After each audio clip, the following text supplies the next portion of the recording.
Hello everyone, today we are going to learn basic Google Sheet tutorial how to insert PDF. So if you want to insert PDF, you can use link tools.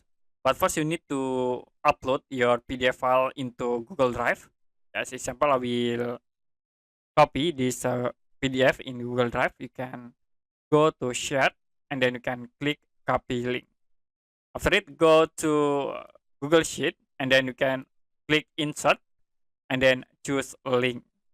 Now you can paste link in here and then I will set the text name into example.pdf and click apply. So it will be attach the PDF file into your Google Sheet.